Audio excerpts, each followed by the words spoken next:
I mean, amazing. Again, that goes back to perception.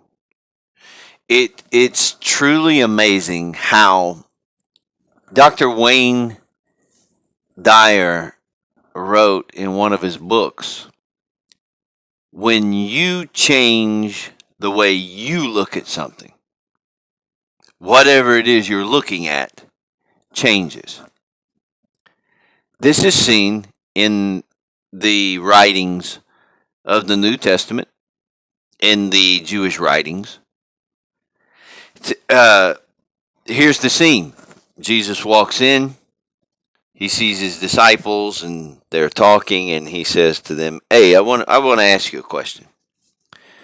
Men and the people in the city here, who do they say I am? Who do they say that I am?"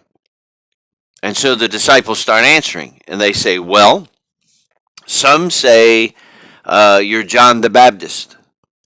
Some say you're Elijah, the prophet from the past, and you've come back. Some say you're a good teacher. Some say you're just a good man. You know, I'm sure we know that the people in the city thought Jesus was crazy. And some of them said, "Yeah, you're probably a nut job." So I mean, they're explaining all this. This is the perception that people have. And then Jesus says, "Okay, thanks. Appreciate that, guys. Who do you say that I am?" So now that's a great question. You can listen to, you can watch, you can read everything of what everybody else says. But then the question comes to, but who do you say that he is? Now, here's the change of perception. Simon Peter, who was one of Jesus' disciples, probably the oldest because he spoke the most. And in those times, if you were in a room with people, the oldest person normally became the mouthpiece. So he looks at Jesus and says, "You are the Christ, the Son of the living God." Now, when Peter first met Jesus, he didn't know that. His perception was, "I'm a terrible fisherman, and this guy is saying, 'Come follow me, and I'm going to help you catch men, change their lives, change souls of humanity.'" And Peter probably, when he first met him, was, I don't know who this guy is. But now he's changed his perception. He says, "You are the guy. You're the man. You are the Christ, the Son of the living God." Now watch this. Jesus looks at him dead in the eyes and says, "Blessed are you, Simon." He says, "Because flesh and blood didn't reveal this to you." In other words, mankind didn't give this to you, but this came to you from heaven, from my Father in heaven. And now he goes on and he says, "And upon this rock," the confession that he's the Christ, the Son of the living God, "upon this rock I will build my church, and the gates of hell will not prevail." Okay, Peter changed his perception of Jesus. And when he changed, listen at this, when he changed the way he looked at Jesus, heaven changed the way it looked at Peter. Because he says, "You didn't get this revelation from man, you got it from heaven." And that's the truth. Nobody can stop the law of perception.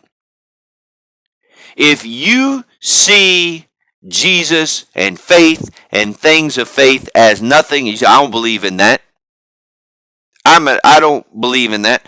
Then am I shocked when you don't get anything from heaven? you don't give thanks to God or to Jesus for anything? Because you're telling me you don't believe it. Your perception is, I'm not buying into that. So am I shocked when you don't get anything? No, not at all. Then there are people that say, well, Jesus was a good teacher and he was a good guy and all of that, but he's not really doing too much right now. So am I shocked when you don't feel like you have any help going through trouble? No, no, no. I went through a change of perspective. In 2020, losing everything and looking at my family as my wife and I were wondering which shelter were we going to move into and where were we going, and we were going to have to give our dogs away, our dog away, and cats away, and sell a bunch of stuff and go into a shelter. And I looked up to heaven and said, Lord, if you can do anything, now would be a good time to do it. Have you ever prayed something like this? Lord, if you don't give me some words, I'm going to use some of my own.